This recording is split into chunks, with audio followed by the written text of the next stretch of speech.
powerlifting. Now, I know I've discussed this a little bit on videos and in articles why I walked away, and I had some things going on with having twin babies born in 2020, priorities changing, different things like that, but I didn't go into a bunch of detail. So in this article, I talk about why I walked away from powerlifting, and the biggest thing, I discussed this a little bit on the table talk I did with Dave Tate back in March. And the biggest thing is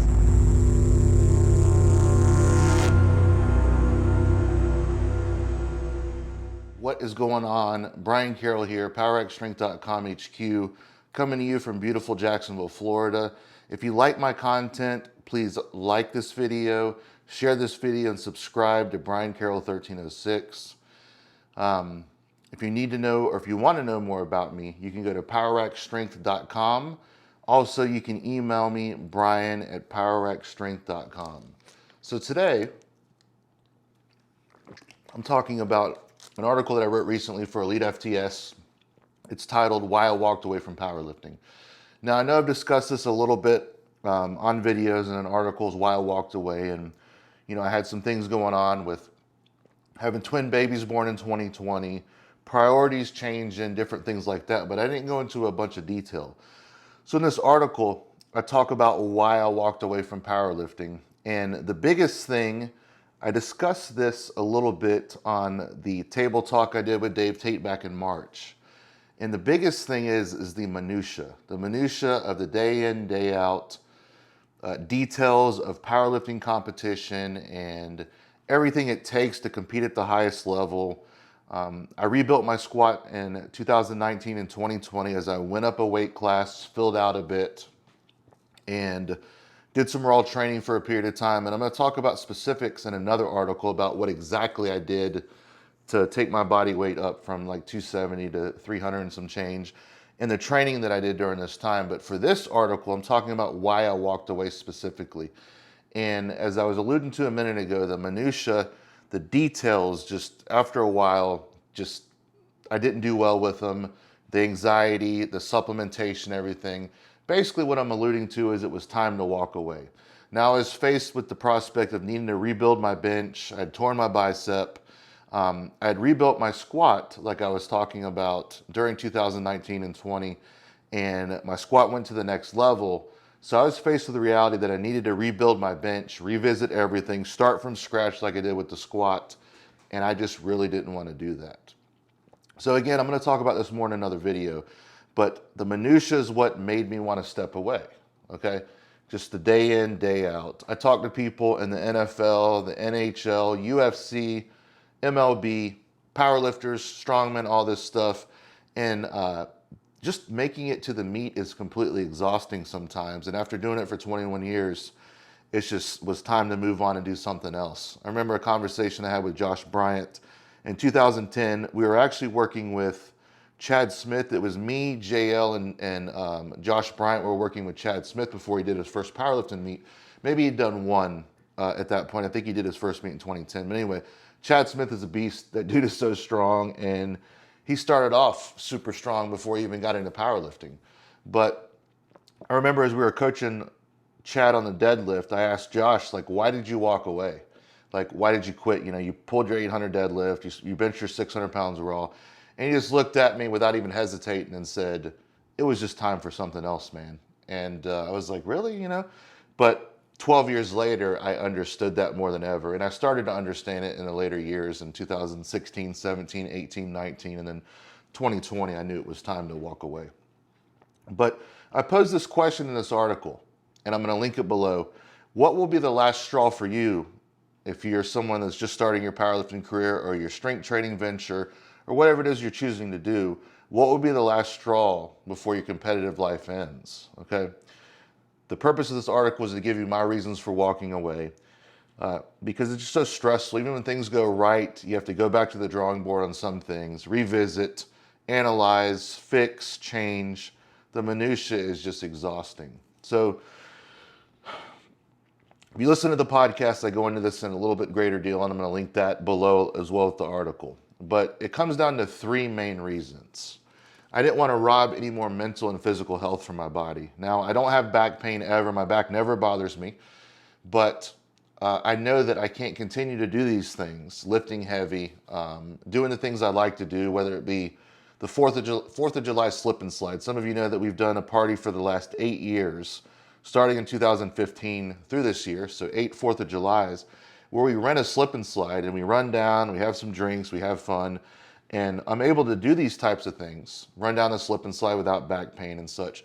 But I know that I can't continue to do the things that I want outside of the gym and do the things inside the gym I want. Eventually, something's going to get hurt seriously, whether it's re-hurting my back or some type of a heart issue or something like that, where I'm just trying to do too much and trying to hold on to powerlifting for too long and trying to have a life outside of powerlifting. I know that those worlds are going to collide, so it's just time to step away and do the next thing. So the one physical thing that I deal with is my IGF is basically non-existent. I think it's around a 40 or something like that, and at my age, that's super low. So you can treat that obviously with growth hormone supplements and growth hormone and peptides and such. But the problem is I don't do well with GH at all. Prescribed from the doctor, MK677, you know, all these other peptides and such that I've used. I just don't do well with growth hormone, and it just crushes me. It makes me so lethargic. It makes me tight. It makes me hurt. It just is not good for me. So that's something I have to deal with. You know, every time I think I'm going to take some, it'll be different this time. But every single time I feel like dog crap. So I'm just not going to take that anymore. And I'll just deal with low IGF-1 levels until I can't do that anymore. But I think this is probably due to head pressure from squatting and benching in a bench shirt for a long time. Could be other things, but that's what I'm kind of guessing, the head pressure and such. But I don't have daily pain. My shoulder gets achy on me every once in a while. Something might get stiff on me. My quads get tight, especially if I'm taking a supplement that ups my IGF-1. But I'm able to run down the slip and slide, but I know I can't do this forever and expect to be healthy. So it's time to get out, you know, while the getting's still good. Hello, I hope you're enjoying this video. I want to talk to you really quick about our CBD line. PowerX Strength CBD is 100% THC free, made with MCT oil and CBD isolate extracted from hemp.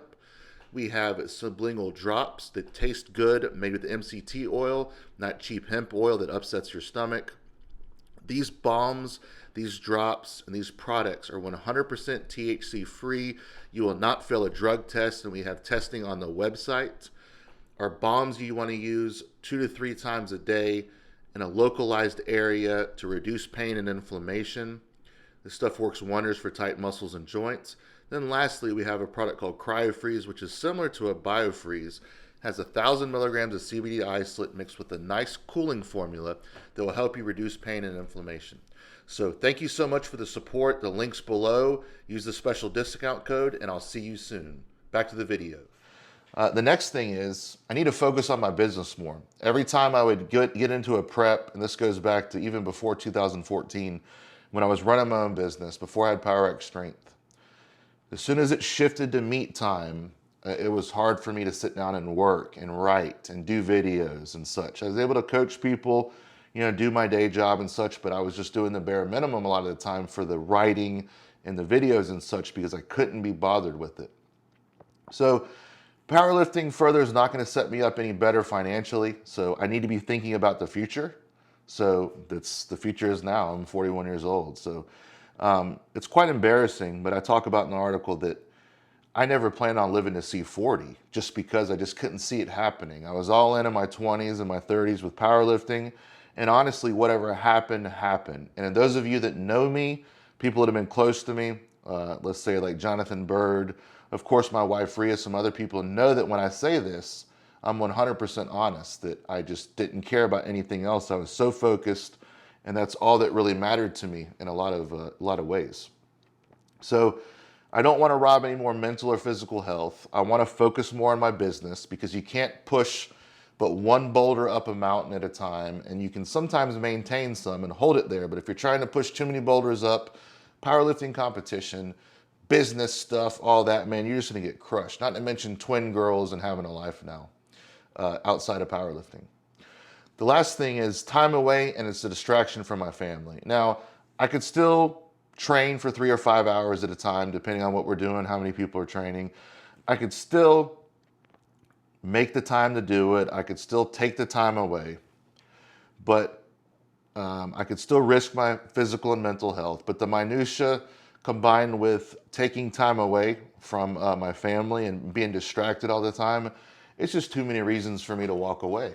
And I'm not doing this video to justify it. I'm giving you the reasons why I walked away. I didn't need someone else to tell me, hey, it's time to walk away. I came to that decision the week of the meet. And again, I'm going to talk about this more, about the details going into the meet and how my training changed. But I knew the week of the last meet that I did that this was it. I needed to walk away. Thankfully, I'm not forced out by my spouse, financially, physically. You know, some people that I know have been forced out by their spouse, or, you know, they couldn't do it anymore because their body's so jacked up. And thankfully, I'm not, that's not the case for either one of those things. But I know that eventually something's going to break, whether it be a relationship or my mental health or physical health. But I need to be there for my baby girls and for my wife. So I don't want to check out mentally anymore. You know, I need to be a proper present dad and husband. And this is what I know in my heart. No one needs to tell me this stuff. Okay. So I want to summarize this article with a few things that I give as tips at the end. Control what you can and be prepared for anything when you're training for powerlifting. Work on becoming financially stable before you get obsessed with this new obsession or this new pathway of trying to be as strong as you can or compete as good as you can, or whatever it is you're trying to do, whether it be bodybuilding, powerlifting, CrossFit, strongman, whatever it may be. It's a good idea to be financially stable and have security there. Take your time and don't be in a rush. Regrettably, I was always in a hurry. That's part of me. I'm a little hyperactive with things and get real wound up sometimes and obsessed. Slow down and enjoy it. I never thought about 5 years down the line. It was only the next meet. You know, in 2008, from 2007 December to 2008 December, I competed in 8 full meets. 8, no exaggeration, 8 full meets. December 2007, the Southern States. February, the Orlando Pro-Am. And then I had in June, Senior Nationals in Omaha, Nebraska. And then I had the intramural team meet in Georgia. Okay, so that's 5 meets. That was in June. Then I had the Pro-Am in August. And that was the 2008 Pro-Am where I got second place overall to Greg Panora.